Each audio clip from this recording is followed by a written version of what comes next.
Welcome, friends, imaginary or otherwise. Today, we'll be taking a crack at 1123 Wilson Way and the colorful cast therein. That's right, we're digging into the Cartoon Network hit Foster's Home for Imaginary Friends to figure out who's the most good, who's the most evil, and where everyone else sits on the morality spectrum. Unlike some of its contemporaries, which relied on physical comedy for a laugh, Foster's humor and storytelling were both very dialogue and character-centric. These choices, as well as the show's general concept, gave us an incredibly diverse selection of characters to choose from, even outside the featured cast. We'll be doing our best to cover everyone who made an impact on the show, but if we miss anyone who you guys feel is particularly important, be sure to let us know in the comments below. Hey guys, I'm Brad with Wicked Bench, and this is Foster's Home for Imaginary Friends, Good to Evil. Let's get started.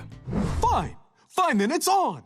As usual, we'll be starting with the most pure and working our way down. These characters are the good. Now, Foster's had a very wholesome premise and a great number of characters to compete for the title of most good. But for the gold medal though, we proudly present Madam Foster, the home's proprietor. Now, Madam Foster isn't exactly a saint. She can be conniving, irresponsible, and she once shanghaied Blue in a fabric shop when the fair was in town. Even at her purest, her main concern is simply having fun, sometimes at the expense of those around her. In fact, while she's considered a local hero, awards included, and can be counted on for sage advice from time to time, Madam Foster's MO is that she is still a child at heart. She refuses to grow up. So how does she beat out some of our more responsible entrants? To answer that question, we have to consider context. As we said, Foster's Home has a sweet premise, but that premise only extends to the house itself. Actually, the society it exists in is remarkably hostile. But as far as we've seen, Madam Foster is the only person in the world who has done anything to confront this issue.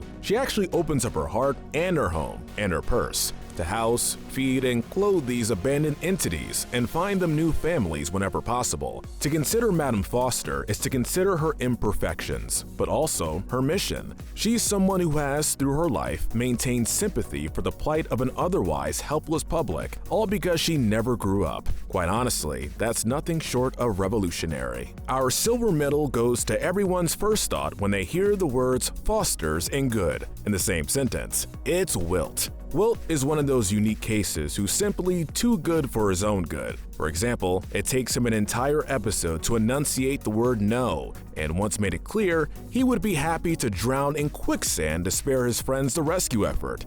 In nearly every episode, Wilt is a saint, but he loses out on the gold medal because of one of the most emotional episodes of the series. The two-part episode, Good Wilt Hunting, delves into Wilt's past regarding his injuries, his long-lost creator, and his people-pleasing ways. In a very nuanced presentation, we learn that Wilt's subservience is a subconscious response to his trauma. He feels he has to live in penance for letting down his creator, and you can actually see, by the end of the special, Wilt has actually learned how to stand up for himself. But he also makes it clear that his heart is still very pure in that, rather than coming to live with his creator, he chooses to stay at Foster's to wait another kid who needs him. Don't lie, you totally cried at that scene like the rest of us. Next, we have our bronze medal recipient, Frankie. Frankie put up with a lot, you guys. She was a live-in chef, maid, one-woman PR firm, and big sister to even friend under the house's custody. In fact, as she said herself,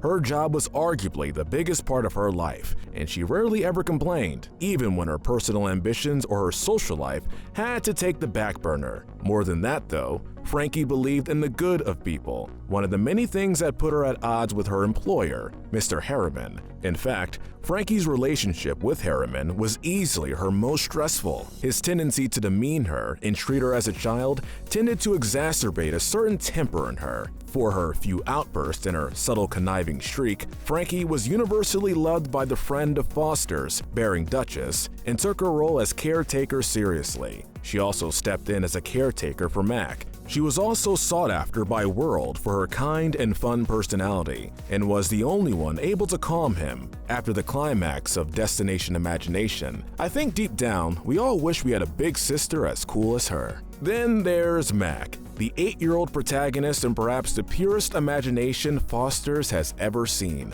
Mack is meant to be our everyman, a human lens through which to view an otherwise fantastical world. But Mack integrates himself into the house well with his creativity, his altruism, and his positive and helpful outlook. From his first visit, he endears himself to the residents, simply by being a good kid. But as our main character, Mack also goes through the most development as the show progresses. He gradually becomes less naive, most apt to stand up for himself, and even experiences some of the milestones that come with growing up. The holiday special, in which Mack struggles with outgrowing Santa Claus, is a good example of this. But Mack's patience isn't ironclad, and occasionally, his friendship with Blue pushes him to recklessness, and that's to say nothing of how he comes in contact with Sugar. Still, he's a good kid with a good heart, something that's always in high demand. Eduardo, the accidental action hero, comes after. Eduardo's definitely the softest friend in the bunch, and his over-emotional nature is his usual calling card. Created to be an intimidating but fundamentally gentle giant, Eduardo admits he can never bring himself to hurt a fly. The first thing Mack and Blue do when they meet him is comment how his fearsome appearance contrasts his soft and cuddly nature. But actually, Eduardo is capable of great feats of courage when necessary, particularly to protect the people he loves. And though he can't always control his phenomenal strength, he can always be counted on to use it for good. Eduardo is also empathetic, wearing the complete colonization of his flesh in order to host a family of imaginary fleas. But Eduardo can also be led by his fears and insecurities. For example, he once lied to a group of toddlers, hyping himself up into something he wasn't, only to have to scramble to keep one of them from finding out the truth. It's also been demonstrated that his childishness can be a bit of a double-edged sword. He could definitely be petulant when he wanted to be. Ed taught us all to never judge a book by its scary purple cover, lest we miss out on the friend that's inside. Our most bizarre entry, Coco, is up next. A hybridized creature based around the hallucinations of a dying, shipwrecked child and then discovered by two self-centered scientists, Coco undoubtedly has the weirdest origin story in the show's canon. Seriously, go check out what the creator said on the matter, it's crazy. But Coco is normally an affable, if somewhat chaotic individual. Her most defining trait is her ability to lay colorful plastic eggs which contain random but usually helpful items. Fitting this ability, Coco can usually be counted on to be helpful, but her execution can be unorthodox. She's no saint. Her absurdity has caused problems before, and apparently she's never someone to take murder off the table. But she places comfortably in the good for her loyalty and her general disposition. It's never clear what's going on upstairs with Coco, but you can usually be at least 99% sure that she never means any harm. Goo is next. A bright and upbeat personality with an active imagination, Goo was forbidden from Foster's grounds for her ability to overpopulate the house in a matter of days. It wasn't until Mack snuck her in, and a series of misunderstandings threatened their friendship, that Mack was able to help her confront her own imagination. He reasons with her that, rather than creating an army of friends, it would be easier on her and everyone if she got to know the one she already has. This seems to resonate with her through the rest of her appearances. She's as invested in getting friends adopted as anyone else. From then on, she uses her powers to aid the house in the occasional scheme, and even reins in her short attention span to organize adoption fairs. Goo does occasionally lapse into her old ways, unintentionally, but these are hardly crimes of character. Some of these occasions, though, are driven by hubris. She can be hyper-competitive, especially when she fears being outmatched creatively, as well as demanding, but she's still good for her motivation and her brightness, as well as the appreciation she has for the art of imagination. Wouldn't kill her to slow down her speech a little, though. The last of our good guys is Blue, Mack's imaginary companion and the drive behind most of the house's troubles. Blue can be petulant and self-centered, something that all of his closest friends attest to at least once apiece, but his problem really is his short-sightedness compounded by his abundance of energy. Blue has good intentions, mainly in the earlier seasons, but he gets carried away very easily and maintains a lack of self-control. Certainly, he likes attention and getting his own way, sometimes at the expense of others, but he can usually be counted on to have his priorities straight once reminded. One such example is the episode Cuckoo for Coco Cards, in which Blue, predictably, becomes so wrapped up in collecting all the cards without Coco's help that he ends up making a fool of himself and hurting those around him, be it his friends, his enemies, or even total strangers. It should be noted that most of Blue's exploits are a pretty common trope, having a character do bad things to justify the karmic abuse they receive in turn. But when Blue isn't indulging his mischievous tendencies, he's a pretty good guy. There's definitely something to be said for his friendship with Mack, and he never hesitates to act if someone is in danger. Further, he can be counted on to apologize when prompted, but Blue, as he is, he's definitely as close to morally gray as they come, without actually crossing over. With the good characters out of the way, we now enter more neutral territory. These characters fall in the gray area. Our next entrant, Mr. Harriman, is described by the show's creators as the stodgiest friend Foster's had ever seen. In fact, the pilot episode establishes him as a staunch disbeliever in the good of humanity.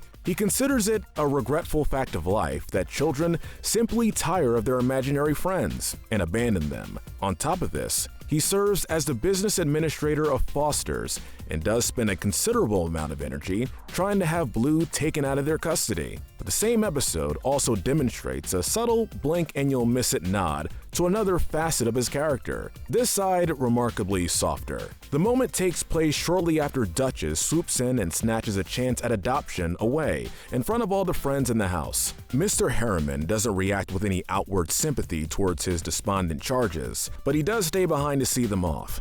It's hard to glimpse his face, but it's a very enlightening moment. Of course he cares about his own kind, and feels their pain with their status as orphans. Stickler though he may be, Mr. Harriman does truly care about Foster's and its mission for this reason, and throughout the series, he does go through great lengths to see it protected. Unfortunately, his commitment doesn't mean his track record is completely clean. He's an antagonist more often than not, but without him, as we do see, nothing would really get done business-wise. So he places comfortably atop the highest stratum of gray there is. Jackie Cones, the deadpan Starker of the series and favorite pet of the showrunners, is next. Jackie is the house's inside man. He can usually be counted on, but only for a price, and that price is usually a sandwich. In fact, Jackie is a friend who's in the game for himself, from investigating his own crimes as a private detective to taking Madam Foster to court over his lunch. There's actually a lot about Jackie that never made it into the show. The writers liked him so much, he actually had a pretty extensive, somewhat contradictory backstory. Definitely look into it if you have time, but for the purposes of his placement here, he's not the worst, but probably not the best either. We can only halfway judge Mack's mom by her own merit. The other half is for what she represents. Imaginary friends are, in this world, only imaginary in name. They have wholly unique personalities. It's even established that it's impossible to copy a friend, even if that's the creator's intent, as well as biological needs which, if left unsatisfied, will cause them to suffer. Kids and adults alike acknowledge that these creatures are just as alive as they are, but it's considered acceptable to discard them once they aren't needed for companionship anymore. Even worse, imaginary friends have no legal protection and can actually be sold for profit as commodities, as the show has demonstrated. In this world, a normalized rite of passage is disowning a living creature who depends on humans for survival. That's what it means to grow up in the Foster's world, and that is terrifying. Mack's mother is a hard-working single parent. She clearly has a great deal of affection for her two sons, but she also believes in abandoning the life forms her society's children create. She's the reason Blue lives at Foster's in the first place. You can't fault her for accepting what is presented to her as normal when she has two kids to feed. But the thing about injustice is, even when good people perpetuate unwillingly, innocent people are still hurt. At the very bottom of the neutral pile, we have our most famous entrant, the OG meme formerly known as Cheese. In his day, Cheese made quite an impact on Foster's audience, and probably rightly so. He's simple, cartoonish, and saturated in random, gross-out humor. Looking back though, he's basically that intentionally irritating, universally hated kid you remember from middle school. I mean, Cheese just wasn't funny. What was wrong with us in 2008? Like the entities he placed directly above, Cheese doesn't have a parsed worldview, and thus doesn't apply any sort of morality to his actions. Instead, he just acts on whatever impulse happens his way. His two most prominent appearances cement him as a thorn in Frankie's side, the former of which results in Foster's utter destruction. In fact, Cheese is never treated or regarded as anyone as a nuisance, and honestly, that's probably how it should be. With the gray area complete, we now move into the dark side. These characters are the bad and the evil. The Extremazars, specifically the Extremazar fighting circuit, are, as an aggregate, the first on the list. Now, it isn't precisely fair to call these creatures evil because they are, ultimately, only fulfilling the purpose behind their creation. It would be more accurate to call them fighting machines with varying levels of sentience. Most of them behave similar to animals, though some show some degree of personality. Let's look specifically at the behemoth that the gang takes on in the pilot. He's big, he never speaks, and he seems to only think with his stomach. Mack is even able to get him to turn on Terence and Duchess, despite them being the ones who'd freed him. Conclusively, you can't really fault these things for being destructive and vicious, but unfortunately, there's another example of the systemic disadvantages that come with being an imaginary friend. Though some show some degree of personality. Our next villain is World, a diminutive, face-shaped imaginary friend and the main antagonist of the television special Destination Imagination. On his own, World was more or less harmless, if emotionally stunted and vindictive, but he became a real threat when armed with his magical toy chest. World was unique, even sympathetic. Among friends, we'd classify as evil in that he was motivated by fear rather than desire. Like all friends, World desired a companion, but despite the extent of his power, he lived in constant fear that his companion would be taken from him. Frankie surmises this trauma was the result of his creator's parents keeping their child from him. In this vein, even at his most powerful, World isn't precisely a despot. When he sets his sights on Frankie, he doesn't lure her into his world under false pretenses, nor does he ever keep her from leaving. Instead, he wishes to share his world with her and appreciates her presence, something she was seriously missing back at Foster's. Similarly, he's only provoked to rage when Frankie is hurt by her friend's selfishness, or when he believes they kidnapped her. He's still a villain in his own right. He spends most of the movie in various guises, trying to throw the gang out of his pocket dimension, but you're given the chance to sympathize with him, and he ultimately comes around, which is more than we can say for our next few. Our next offender is Barry, an adorable little friend with more than a few screws loose. Barry is marked by her obsession with Blue and her fanatical desire to have him to herself. Her possessive, self-described love has led her to do some pretty egregious things, namely making numerous attempts on Mack's life, manipulating and threatening the other friends of Foster's, and even commandeering a millionaire's estate, complete with tying up the family and assuming a new identity in order to appeal to Blue's materialism. Barry's one of the few instances of a yandere in Western animation, made famous by anime. This archetype is typically charming and demure, but with the capacity for acts of intense evil. Further, this character is usually a female, motivated by a pathological fixation on their romantic interest. In every instance, though, Barry's attempts end in utter humiliation. Blue, in his typical obliviousness, rebukes her advances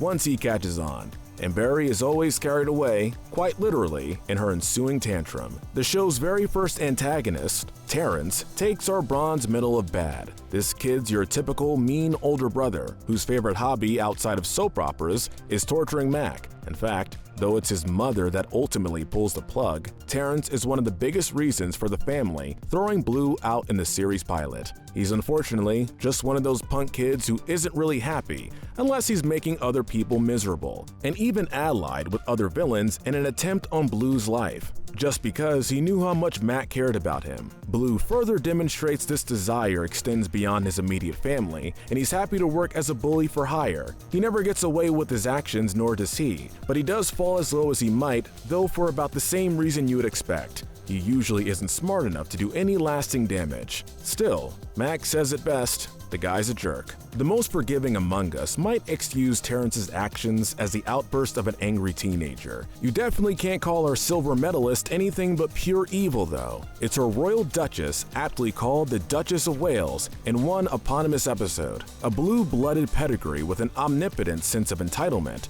Duchess spends her days at Foster's demanding she be waited on hand and foot. Unlike most friends, Duchess doesn't have any desire to be a companion, but rather sees potential kids for the assets they can offer her. She demonstrates this in the pilot, as well as the lengths she's willing to go to exact revenge on those who stand between her and the life she feels she deserves. She never develops, nor does she ever attempt it, and her appearances become scanter as time goes on. In her day though, she had a particular vendetta against Blue, and plotted consistently to have him thrown out, or simply to antagonize him. She even proves herself too rotten for an Extremazar to eat. You're probably wondering who's left, and who could possibly beat out our two previous entrants when our bronze is a violent bully and the other is a bourgeois nightmare. The answer may surprise you. Our most evil, spunky reporter Aaron Peterson. I know, you probably don't remember this character. Really, she wasn't a character so much as a plot contrivance, but she really drives home exactly what's wrong with Foster's world. Just hear us out.